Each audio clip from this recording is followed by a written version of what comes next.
Let uh, a new one.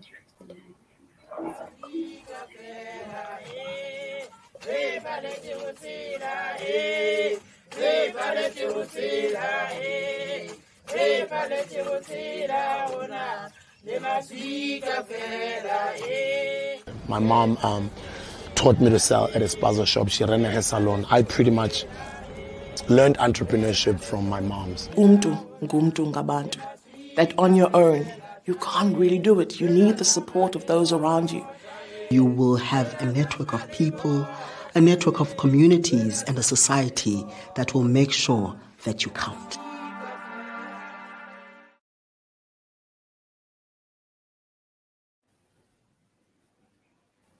Good afternoon, everyone, and welcome to the Saita Youth Connect platform. I'm very honored and excited to launch the official Opportunities at Youth Connect platform that will be coming to you every Friday at 3:30 till 4 o'clock. So, welcome everyone that has tuned in, and I would like to take advantage of this start off to take an extraction from an address that was done by our president on 16th of June that he addressed to our young people. And in it, he said, young people are the force that drives a country and grows its economy. I call on you to put your innovation, creativity, and energy at the disposal of our nation. So he's actually putting our young people under a lot of pressure, isn't it? But he's actually saying, I have a lot of confidence in our youth at the moment. And we have to adhere to that our youth are the leaders of the future. And we have to invest our resources, our time, our energy into them, into their creativity, because they are the ones that will bring the innovation, the the energies, the positiveness. They are the ones that are in the communities, and they are actually the ones that will become a force to be reckoned with. I almost want to say. So this afternoon, I'm very excited for the launch of this opportunities at Youth Connect, where we've got some two young, powerful ladies that are young, not only young at heart and young in spirit, but they are youth. And every week, this platform hopes to invite various speakers and stakeholders that can speak into what our youth can take home with, what can speak to what our youth have challenges with, and what they can engage with, and what they can use and back as tools that will grow and develop and equip them. Having said that, I would like to then now give the opportunity to the two ladies that are on the platform this afternoon. Just take a minute and just introduce yourself to the listeners. I'll start off with you, Charlene. Thank you. Good afternoon, everybody. I'm Charlene Marinas, and I am from Marinas Media. I am a graphic designer and photographer, also digital content coordinator. And yeah, that is what I do. And I own my own business. I'm the boss. I like that. who I I am. like that. I'm the Awesome. boss. That's confidence, eh? Thank you, Yeah. Charlene. Anissa? Hi, everybody. My name is Anissa Brown. I don't have my own business yet, but I do have a brand. I operate under Annie B Poetry. I do creative writing and storytelling, and I write my own poems. So, yes, I'm very excited for what the future holds for creative writers. Thank you.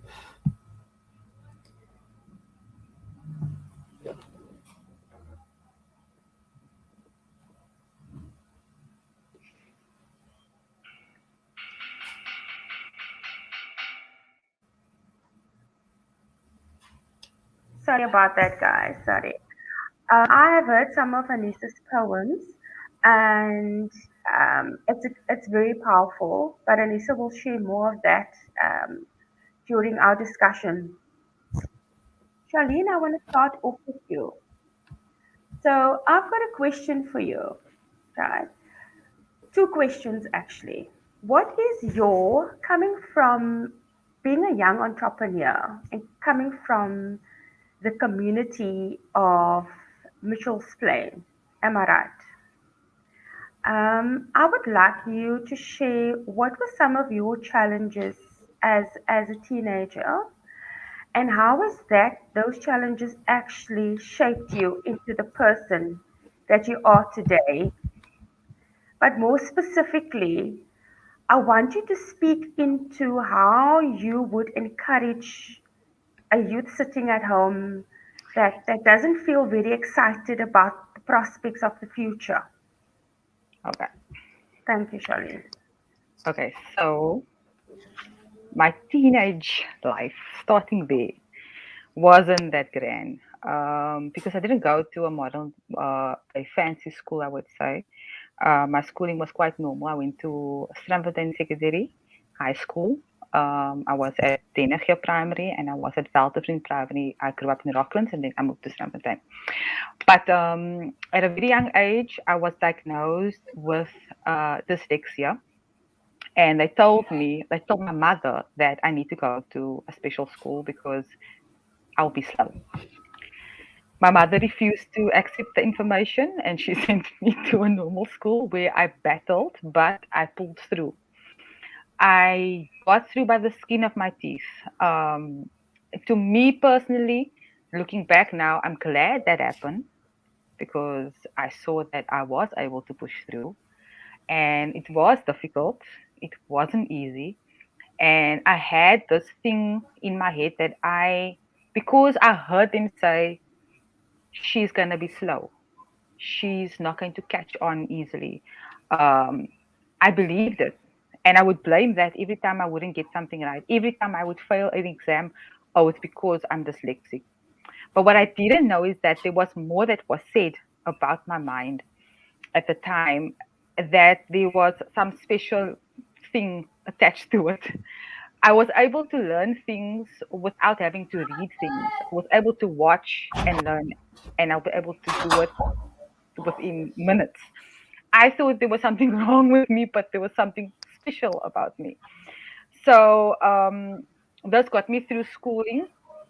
I didn't study further. I went to go work straight after that. I didn't believe in myself. I didn't want to do what I felt was possible to do because I thought, no, because of my dyslexia.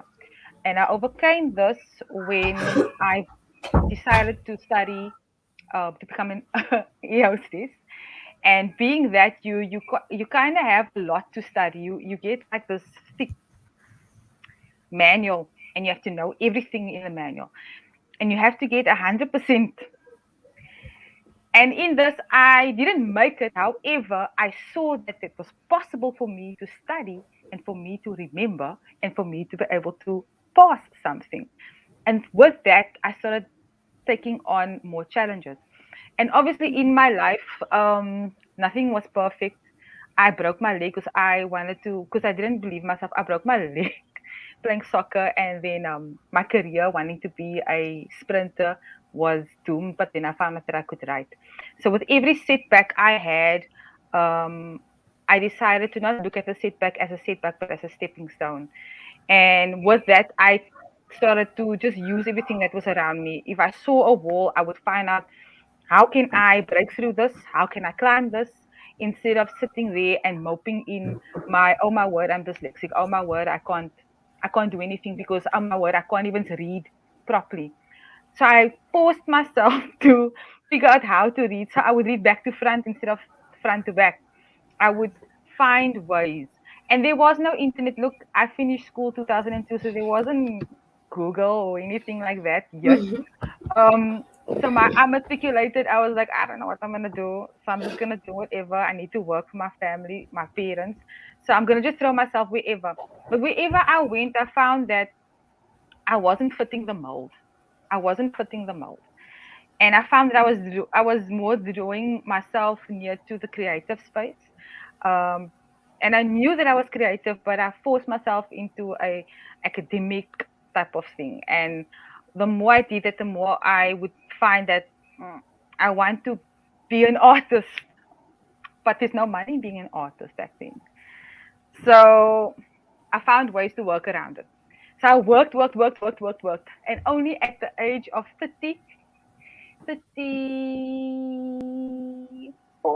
because I'm 37, I decided to leave my job. So now this is after I tried everything. But in trying everything, it did not mean that it was all for nothing, because I learned how to talk to people because I was dyslexic and not to mention an introvert as well. So I became a ground hostess, and so I had to interact with people. I became a receptionist, so I had to interact with people. I then became a secretary, so I had to work with other things. I worked for real estate companies, so I had to work with people. So I was always thrown in people's faces, and wherever I came, I picked up along the way. And then I decided, you know what? Um, I want to become a photographer. I want to be a photographer. And I started taking pictures with a phone. And back then, I had the Siemens and I would take photos of everything. And the minute I got money when I worked, I saved up and I bought myself a camera and I started taking pictures. And I would go wherever there was whatever, and I would take pictures of everything just so I could build up a portfolio.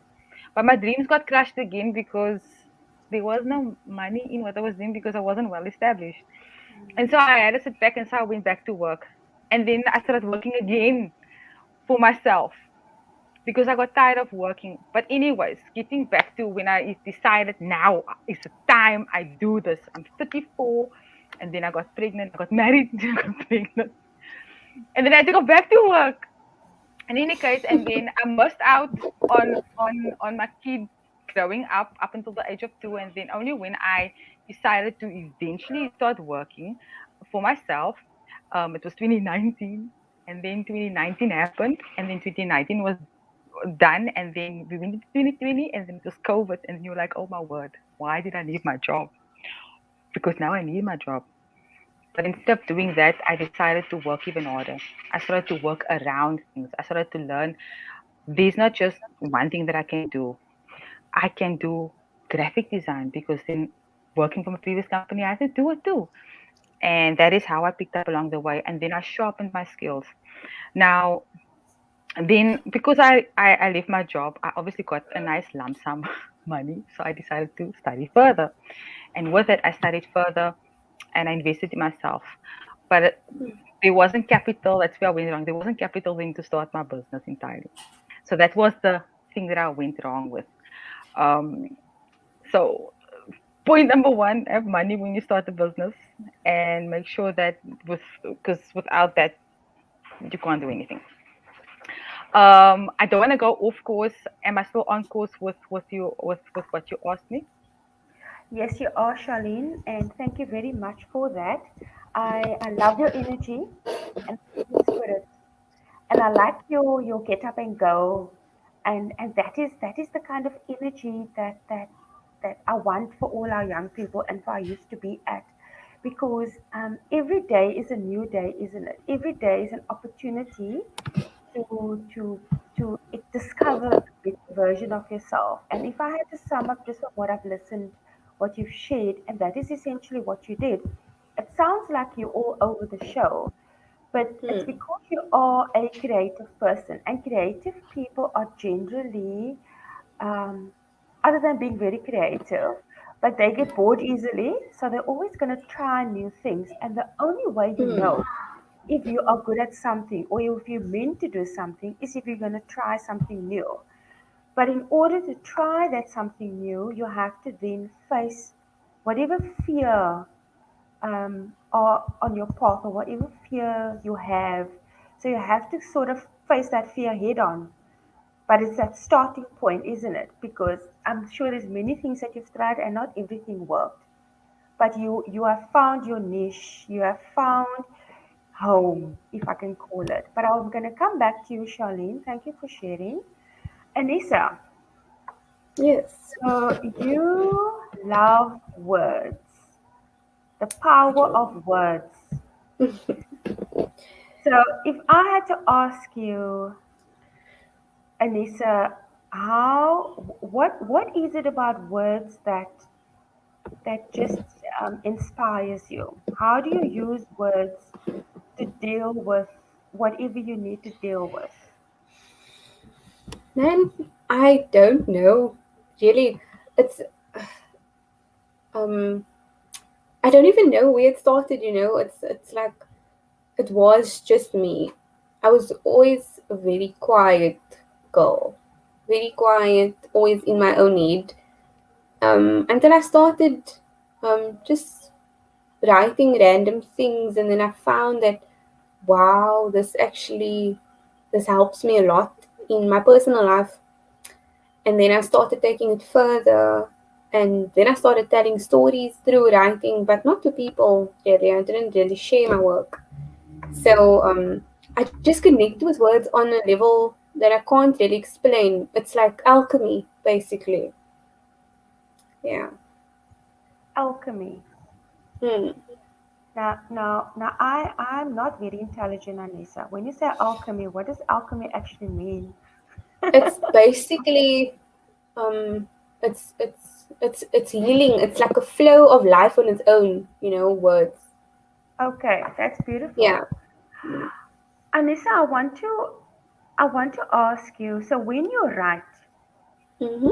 where does it come from? Where does the Oh writing come gosh. from? Um, I must say, I can feel that it comes from the core of me. And yeah, I don't write if I know that it's not being inspired by my essence, basically. So I don't I know that when I pick up a pen, this is me. This is this is basically my essence inspiring me that I need to allow these words to flow now. But if I don't feel the urge, then I don't do it. Okay. Yeah. And then just one last thing on that, Anissa. So I am a youngster sitting at home, and I've got a passion for writing. Yes. Right? I love it. But I'm not sure what to do with it. Yes. How have you been using it, and how has it helped you? Just right. That's all that I can say to anybody who's listening and sitting with all these stories in their heads, or just the flow of words.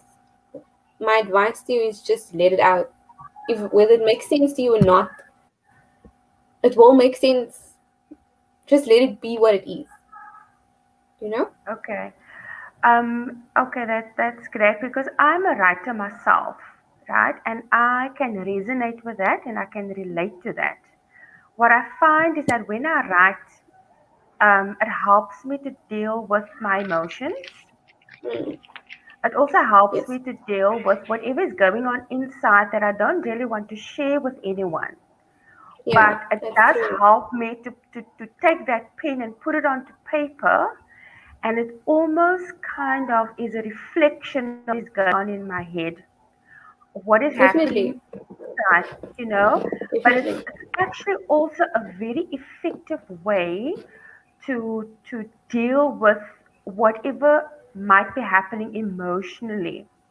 Mm, Because mm, the mm. one thing that I find is that it's very important, especially that if you or you need to deal with something that is bothering you or is very challenging for you to move forward or to open up. Writing is a very effective way to actually deal with that, isn't it? Definitely. Um, Definitely. yeah, yeah, and so thank you, Anissa, for sharing that. And we have a little surprise at the end of the show that Anisha is going to share with us. So I'm looking forward to that. Charlene, you're back. I just want to come back to you, Charlene.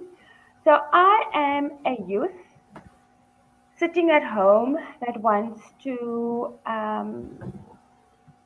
enter a career into media or photography that you find yourself in, what would you recommend that they keep themselves busy with, or what is one of the ways in which they can empower themselves? Because any career that you want to go into, or any passion that you have, the best way to hone into that passion is to do something every day, isn't it?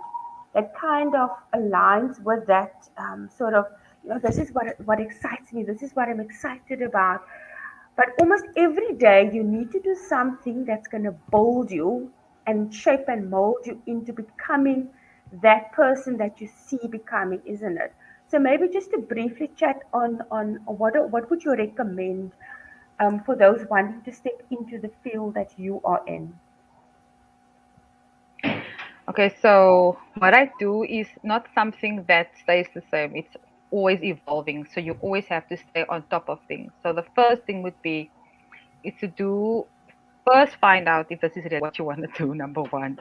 Number two, there are a few things that you can do is that thank God for YouTube because you can learn a lot and you can literally type in how to start my photography career or how to start off with photography or tutorials on how to take pictures in possibly manual mode or with my phone because you get phone photography as well.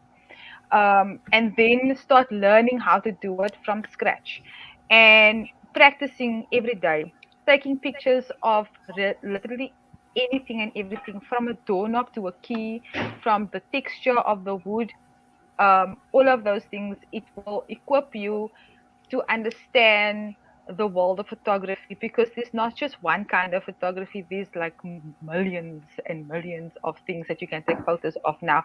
And I mean, you can check it out when you go to stock photography sites. You can type in I want a plug and you'll find a plug.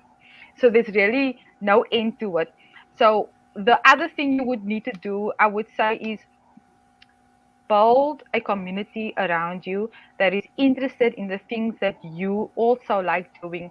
For example, join a Facebook group or TikTok or Instagram that is all got to do with what you have a passion about, whether it's black and white photography, color photography, whatever it is, so that you can surround yourself with this. Then build relationships because relationships is going to get you far in this world of media, in this world of photography as well. And with that, then you even gain more experience and friendships, and that is how you also possibly get your first gig doing photography.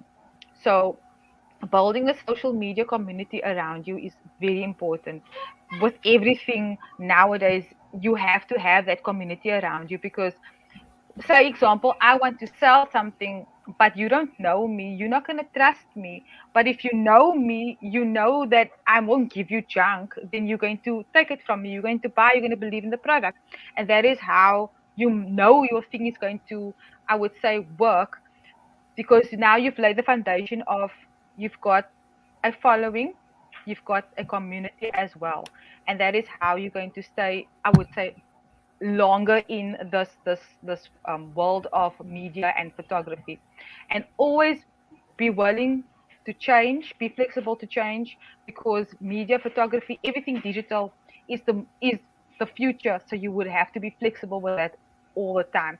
Be open to learn. There is courses starting from 100 Rand on Domestika as well that you can do. And if you can't afford anything, there's always YouTube, there's always Google, there's a lot of free courses out there. I will even send you the links if I can, that these kids can log in and start learning and get going with these things. So there's really no end to what, anything and everything is possible. You just have to make the extra effort to go look for it as well. Okay. Charlene, thank you so much for that. That is wonderful. And you know what? It is, I think essentially what you're saying is keep yourself busy. There is more than enough to keep yourself busy, to equip yourself, to develop yourself, to grow yourself. And looking a couple of years ago, we don't have as much access to so much online information.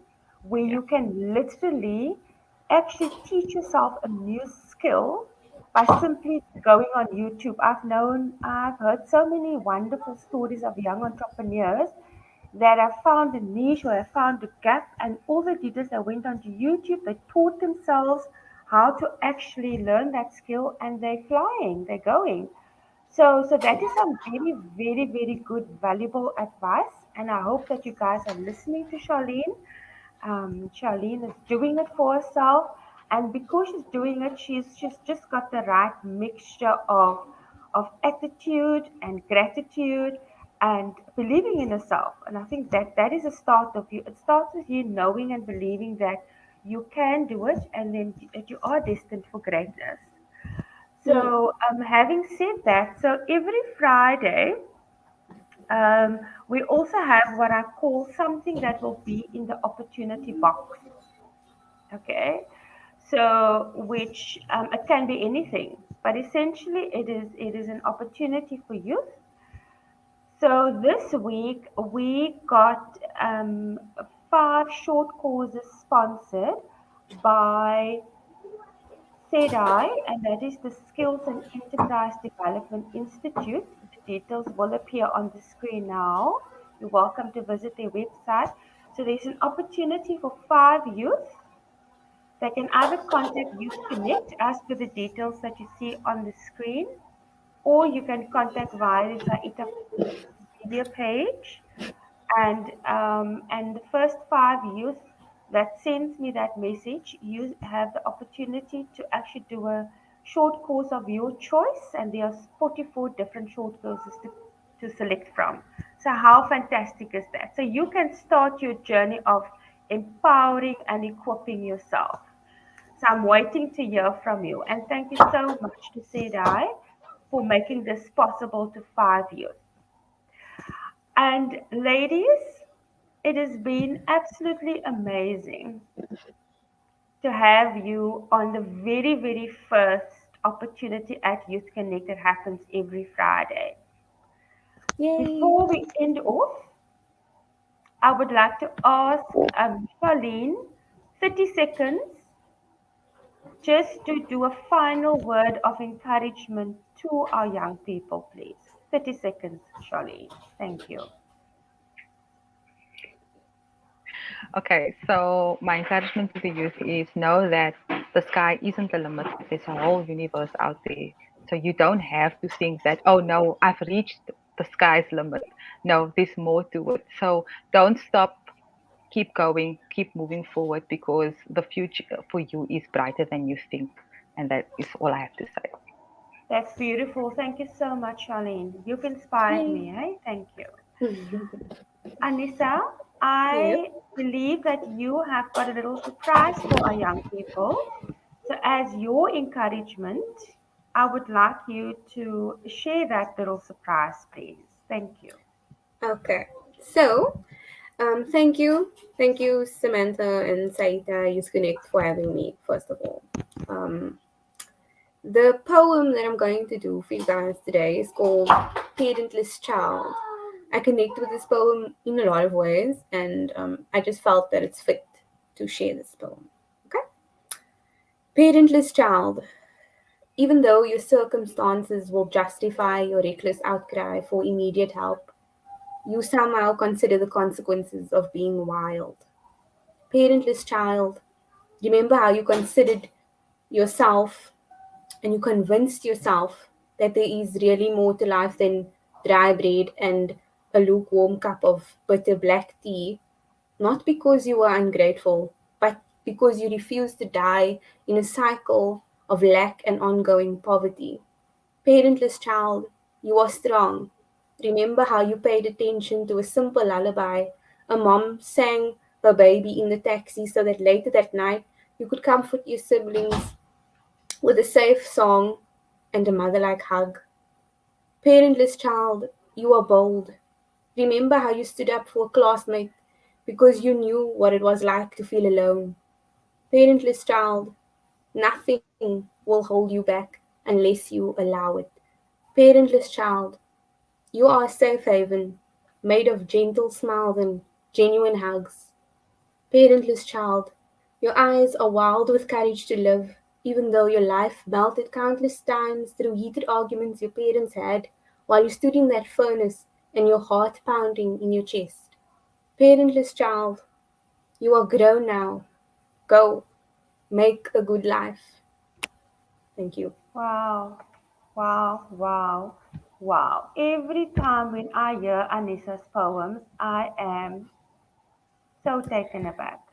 Thank you so much, Anissa. That is like a goosebump moment, eh? And I am sure that each and every one that heard that is encouraged and inspired. And I hope that it has brought some hope for someone sitting there at home to know that you are not alone.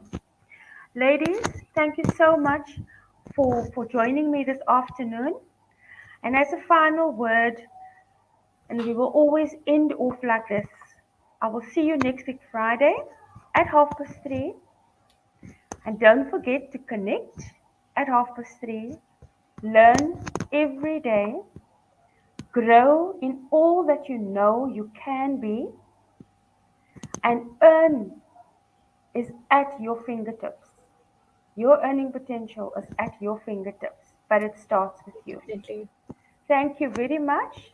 Take care, be safe, and have a great weekend. Bye bye. You too. Bye. Bye. Bye. Thank you for having